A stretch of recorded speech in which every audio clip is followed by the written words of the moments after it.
Getting popular on YouTube is easy. Seriously, look at all these channels that got over 100k subs in under 90 days. It's not luck, as all of these YouTubers have pointed out, but it's also not luck. Here are the 4 different strategies for blowing up a YouTube channel that actually work in 2024 that I've figured out over 6 years of growing YouTube channels.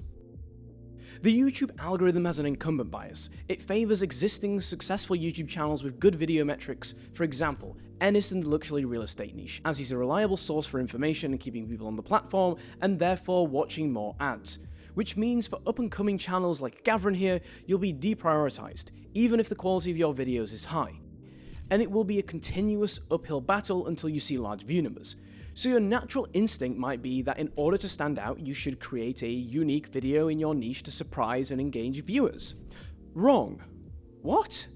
That's what Gavin did here with a really compelling video about unique Airbnbs. The problem was, whilst this is a great way to make a video go viral, it's unlikely to work if you don't already have an existing audience to impress upon who will give you good video metrics. Therefore, instead you should use the piggyback method. This is where you release a video with similar or the same metadata to existing viral videos, e.g. your title, thumbnail style and composition are similar, tags are similar, description, intro, and hook. This does not mean you should copy the original video's contents. In fact, you shouldn't do that, but more on that later. What we're actually doing here is telling YouTube, recommend my video to the same audience as this other successful creator. This means your video is more likely to be recommended in browse features to a viewer and more likely to rank highly in the search results, where people search for that existing video on that other creator's channel.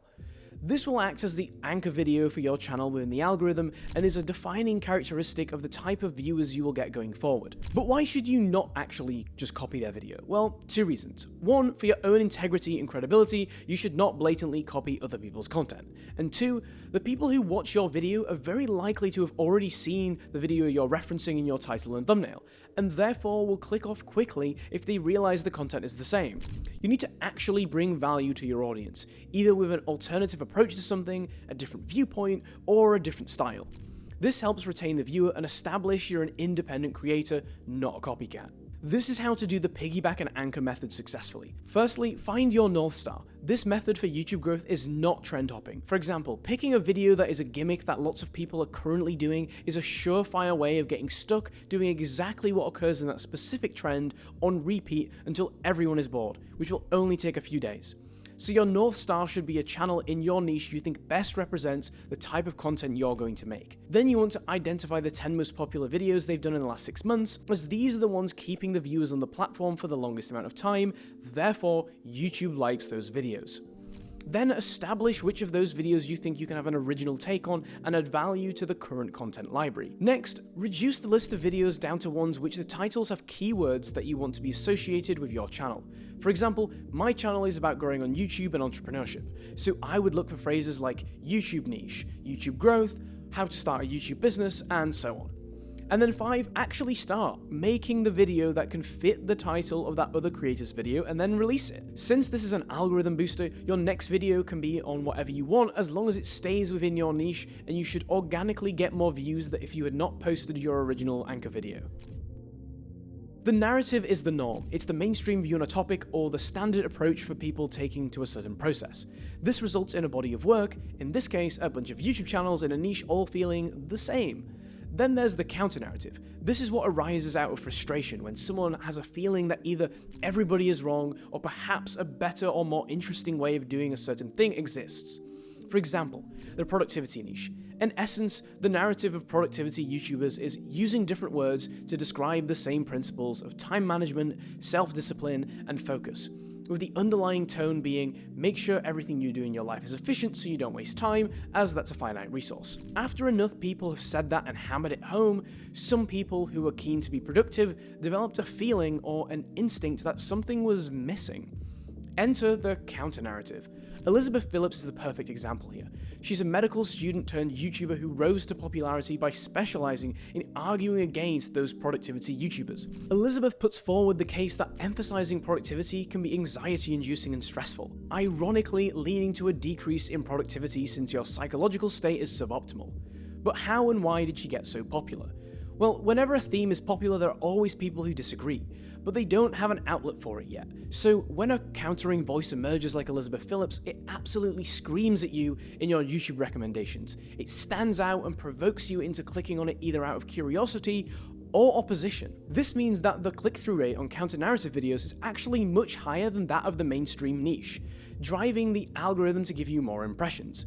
Then the video plays, and you experience this overwhelming relief and validation because finally someone sees it the way you do and articulate it in a way that just makes sense. This is why someone like Jordan Peterson is so popular. And on the flip side of that, you may feel attacked because your view or approach is being contested, which compels you to engage and then comment on the video. Regardless of which reaction the viewer has here, the creator has kept your attention, so the average view duration is really high, which is the most important metric YouTube uses to assess whether your video is worth promoting or not. And given the contentious nature of counter-narrative YouTube videos, these get more engagement due to the debates that spill out in the comments. This is one of the best ways to grow on YouTube. It doesn't have to be a counter-narrative in the intellectual sense. It can be that you're a really good gamer and your playstyle is totally different to everybody else's, but you still get really good results.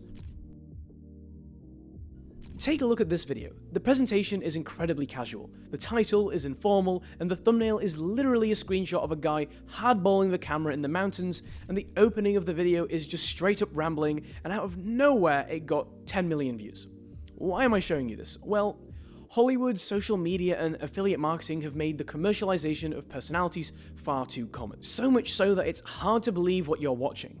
Someone's shocking street music performance looks staged, a dog skateboarding looks fake, a couple vlogging their holidays and proposal looks fake, bought and paid for by some soulless corporation. Influencers are trying so hard to appear authentic, the word has lost all credibility, and many are now skeptical of what they see, and within that skepticism, there is opportunity.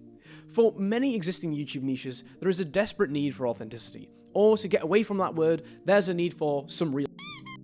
Back to Gooby and Dooby's video though. This video shows a raw, uncut, not like that, and unfiltered version of a man's life experience as a neurosurgeon and what led him to quitting. Its virality is due to its unadulterated nature. It's not scripted, it's on a new topic and in a new setting, and has a lot of value to offer through the reflection of this man's life. Here's another example, Sam Sulek. Sam's case is very different though. It's an old topic, getting Swilberham Lincoln, and in an old setting, in the gym. But Sam stripped away the fancy editing, the film crew, and the staged gimmicky fitness challenges, and went back to the fundamentals. Just a bro in the gym, putting in the work who shares his thoughts whilst traveling there and in between sets. Content like this is in a sense therapeutic, due to its accurate reflection of what is essentially real life.